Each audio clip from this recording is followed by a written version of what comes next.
Do you know what the initials CPR stands for? Kids are naturally curious. We ask a lot of questions. But it helps us learn. Learning is fun. My name is Sophia. I'm Madelyn.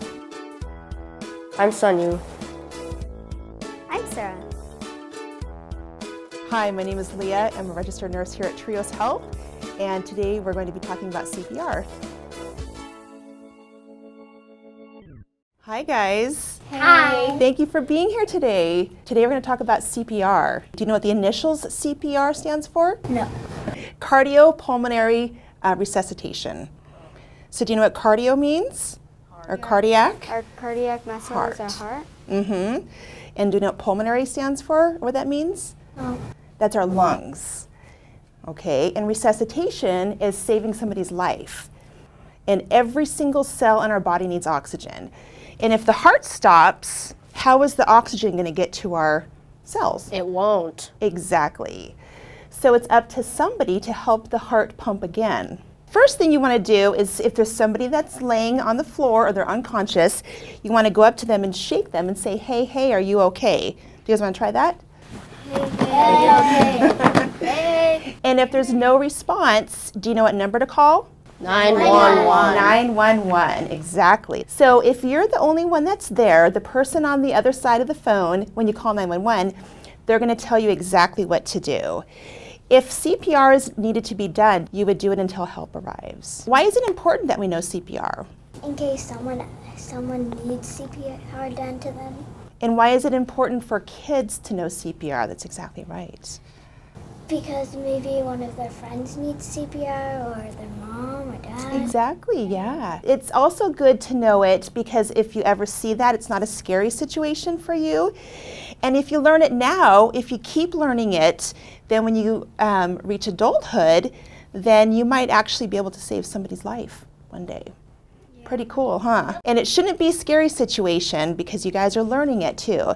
And it's really good to sign up for CPR classes and learn it as you get older because you might forget it. It took me a long time to remember it. And I still have to relearn it every year or two. Have you ever heard of the ABCs of CPR? It's easy for us to remember because it's ABC. A stands for airway.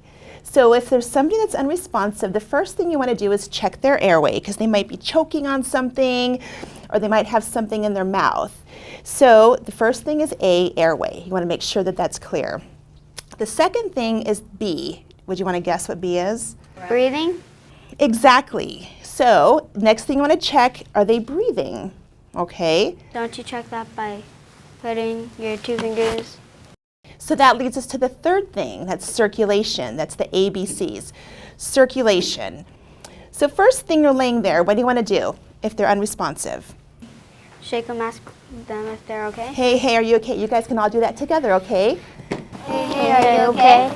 And if they're not okay, then call 911. Or you can say, hey, go call 911 for me. Or point to somebody and say, call 911. And if they're not okay, then the first thing you want to do is A. What's that? Airway. Airway. So you look in their airway. The next thing? Breathing. Breathing. You can look, you can always put your hand right there if they're not breathing, and they might be turning a funny color too. They might just not look right. And the third thing, the C of ABCs? Circulation. Circulation. And if there's no pulse, that's when you start chest compressions is what it's called. So I'm going to have you kids get up. So one hand out, one hand like this, straight above, right in the middle.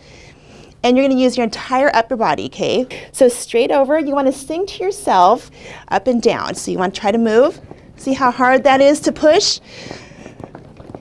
Or you can count 1, 2, 3, 4, 5, 6, 7, 8.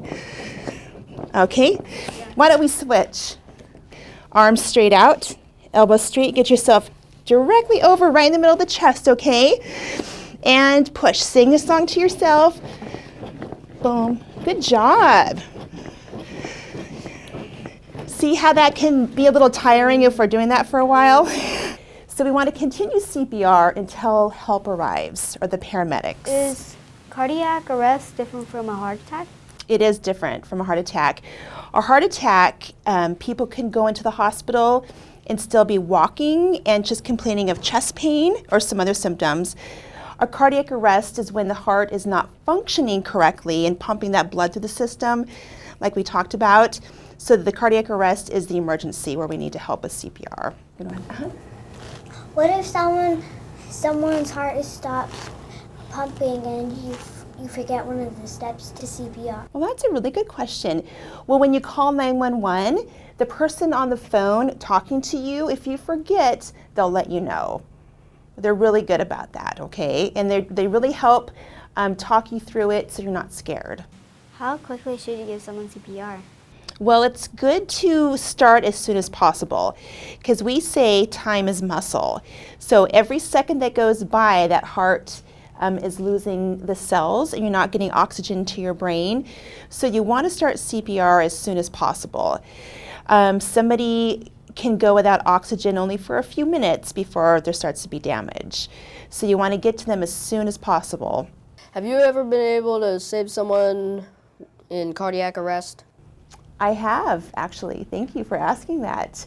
I've saved people in the hospital where I work, and I actually was driving one day a couple months ago, and I noticed somebody in cardiac arrest.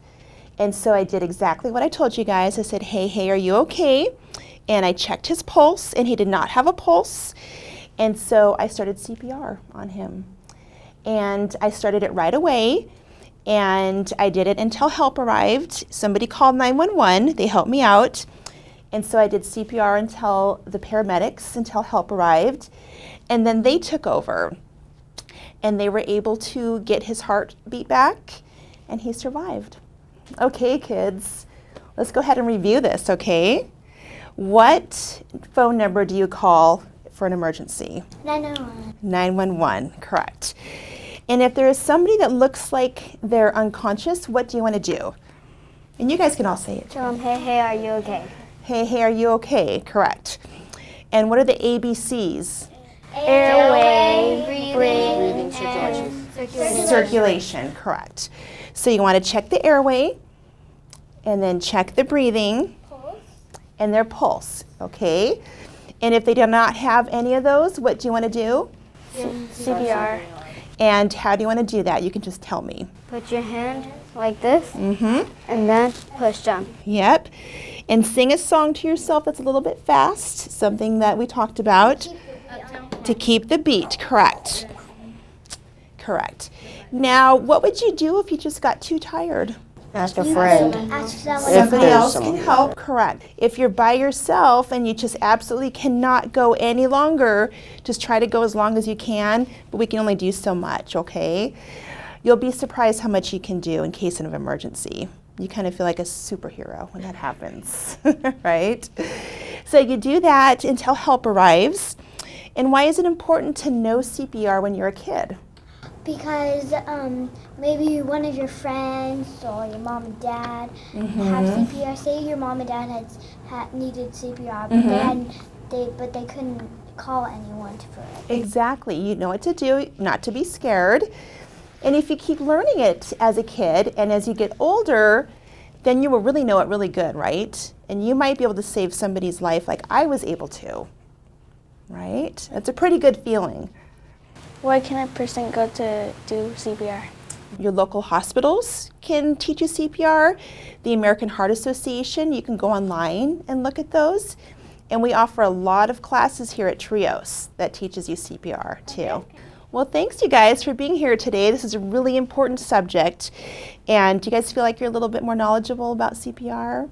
Yes. Yeah, so maybe you can encourage your friends or your family to come and take a CPR class. Yep. Oh, yeah. All right, well, thanks you guys. You're welcome.